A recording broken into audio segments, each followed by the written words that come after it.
bayan tsayuwar alkiyama mutane za su kasu gida biyu, kamar da ce fariqun fil jannati wa fariqun fis sa'ir, wasu su tafi aljanna wasu tafi wuta.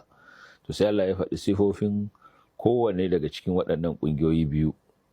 Allah ya fara da sifar 'yan wuta, ya ce wujuhun yawma idhin khashi'a, wasu fuskokin a wannan ranar kaskantattu ne saboda wulakantuwa da za su yi da kaskanci da za su samu kansu a ciki. Amilatun, masu aiki ne tukuru, wato anan sun yi aikin wahala amma kuma ba su yi aikin da zai sa su aljanna ba a lahira.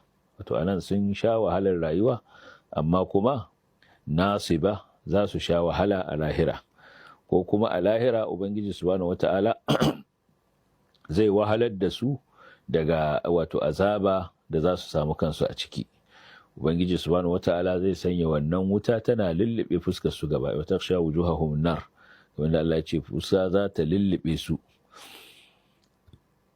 Amilatun, wato suna aiki a nan duniya amma kuma ba aikin da za su samu lada ba, ko kuma suna aiki a zaton su cewa wannan aikin aiki ne da zai sa su samu lada amma kasancewar ba su yi shi ba kamar yadda Allah subhanahu wata'ala ya umarce su. Sun yi shi ne bisa san zuciya ko bisa yadda shaidan ya shirya musu. Suna bautar gumaka, suna wahala a wajen bautar gumakan, suna musu yanke-yanke da abubuwa iri-iri. Suna cewa ma na'buduhum illa liqarribuna ila Allahi zulfa, ba ma bauta musu ne sai dan su kusantar da mu ga Allah. Bukan su kusantar da su ga Allah sai suka nesanta su daga Allah, suka kuma kusantar da su zuwa wuta.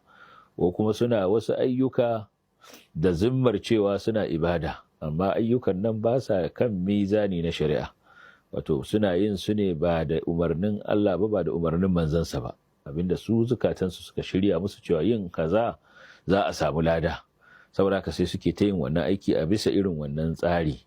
To wannan aiki duk ba zai karɓu a gurin Allah subhanahu wata'ala. Allah ce wujuhun yawma idhin khashi'a amilatun nasiba, sannan sai Allah ya faɗi sakamakon su, ya ce tasla naran hamiya, za su shiga wuta mai tsananin ƙuna, wato wadda za ta zagaye su ta ko'ina, ta ƙona su ta ko'ina.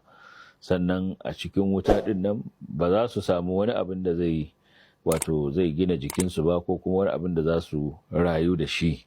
Allah ce tusqa min ainin aniya, wato za a rika shayar da su ne daga idan marmaro na ruwa mai tsananin zafi, wanda ce wa in yastaghithu yughathu bima'in kalmuhl yashwi alwujuh bisa ash-sharab wa sa'at murtafaqa.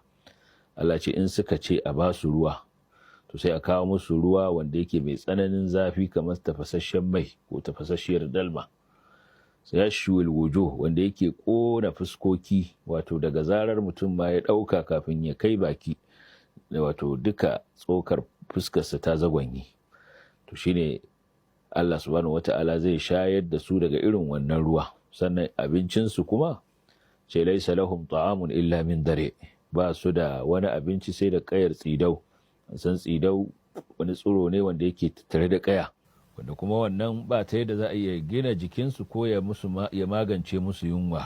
Shine Allah ce laisa lahum ta'amun illa min dare la yusmin wa la yughni min ju', baya sa kiba kuma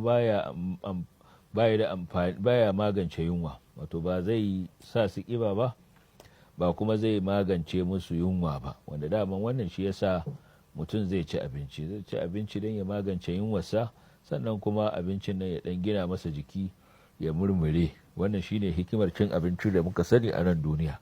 To amma shi wancan abincin ba zai magance yunwa ba, kuma ballantana kuma ya gina jiki mutum ya ji ya murmure. Wannan shine abincin 'yan wuta. Amma mutanen da suke na kwarai, wanda suka bi Allah subhanahu wata'ala, suka karbi saƙon manzannin Allah subhanahu wata'ala, to su ne Allah ya sifanta su da cewa wujuhun yawma idhin na'ima, wasu fuskoki a wannan ranar wato masu ni'ima ne, waɗanda za su samu ni'ima, za a ganta a fuskarsu, domin wanda yake cikin jin daɗi ke cikin ni'ima da ka kalli fuskarsa kake ganewa ko bai maka bayani ba. To su ma waɗannan saboda cikar ni'imar da suke cikinta, da zarar kuka yi